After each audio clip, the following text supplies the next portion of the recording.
Famous story channel में आपका स्वागत है। आइए आज हम आपको सुनाते हैं मुंशी प्रेमचंद की कहानी बाबा जी का भोग। रामधन अहीर के द्वार पर एक साधु आकर बोला, बच्चा तेरा कल्याण हो, कुछ साधु पर श्रद्धा कर। रामधन ने जाकर स्त्री से कहा, साधु द्वार पर आए हैं, उन्हें कुछ दे दे।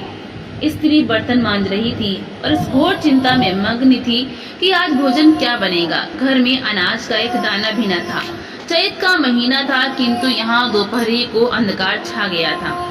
उपज सारी की सारी खलिहान से उठ गई। आधी महाजन ने ले ली, आधी जमींदार के प्यादों ने वसूल की।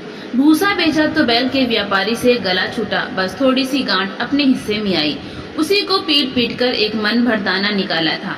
किसी तरह चैत का महीना पार हुआ। अब आगे क्या होगा?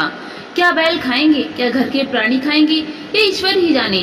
पर द्वार पर साधु आ गया है, उसे निराश कैसे लौटाएं? अपने दिल में क्या कहेगा? स्त्री ने कहा, क्या दे दूं, कुछ तो रहा नहीं। रामधन, जा देख तो मटके में कुछ आटा वाटा मिल जाए तो ले आ। स्त्री ने कहा, मटके झाड़ पहुँचकर तो कल ही चूल्हा जलाता, क्या उसमें बरकत होगी? रामधन, तो मुझसे तो यह ना कहा जाएगा कि बाबा घर में कुछ नहीं है, किसी के घर से मांग ला। स्त्री, जिसे लिया उसे देने की नौबत नहीं आई, अब और किससे मुंह मांगू, और अब और किस मुंह से मांगू? रामधन, देवताओं के लिए कुछ अगवा निकाला है ना, वही ला दे आऊं। स्त्री, देवताओं की पूजा कहाँ से होगी? रामधन, देवता मांगने तो नहीं आते, समाई होगी करना, ना समाई हो ना करना। स्त्री, अरे तो कुछ अगवा भी पसेरी तो पसेरी है, बहुत होगा तो आध से, इसके बाद क्या फिर कोई साधु ना आएगा, उसे तो जवाब देना ही पड़ेगा। रामधन, यह बला तो टलेगी, फिर देखी जाएगी। स्त्री झुंझलाकर उठी और एक छोटी सी हांडी उठा लाई, जिसमें मुश्किल से आध सेर आटा था। वह गेहूं का आटा बड़े यत्न से देवताओं के लिए रखा हुआ था। रामधन कुछ देर खड़ा सोचता रहा, तब आटा एक कटोरे में रखकर बाहर आया और साधु की झोली में डाल दिया। महात्मा ने आटा लेकर कहा, बच्चा अब तो साधु आज यहाँ यहीं रमेंगे, कुछ थोड़ी सी दाल दे तो साधु का भोग लग जाए। रामधन ने फिर आकर स्त्री से कहा, संयोग से दाल घर में थी। रामधन ने दाल, नमक, उपले जुटा दिए, फिर कुएं से पानी खींच लाया। साधु ने बड़ी विधि से बाटियां बनाई, दाल पकाई और आलू झोले में से निकालकर भुर्ता बनाया। जब सब सामग्री तैयार हो गई तो रामधन से बोले, बच्चा भगवान के भोग के लिए कौड़ी भर घी चाहिए, रसोई पवित्र न होगी तो भोग कैसे लगेगा?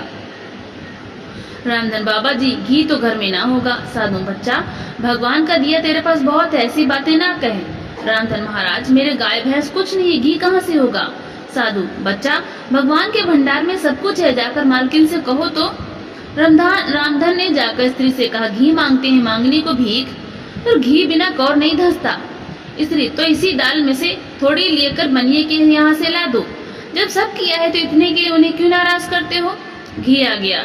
साधु जी ने ठाकुर जी की पिंडी निकाली, घंटी बजाई और भोग लगाने बैठे। खूब तनकर खाया, फिर पेट पर हाथ फेरते हुए द्वार पर लेट गए। थाली, बटली और कलछुली रामधन घर में मांजने के लिए उठा ले गया। उस रात रामधन के घर चूल्हा नहीं जला, खाली दाल पकाकर ही पी ली। रामधन लेटा तो सोच रहा था, मुझसे तो यही अच्छे। तो दोस्तों, आपको ये कहानी कैसी लगी? लाइक करें, ज्यादा से ज्यादा शेयर करें और कमेंट करके हमें जरूर बताएं। और इसी तरह की हिंदी साहित्य की कहानियां सुनने के लिए हमारे चैनल को सब्सक्राइब करना बिल्कुल भी ना भूलें। तो मिलते हैं अगली नई कहानी के साथ। बहुत बहुत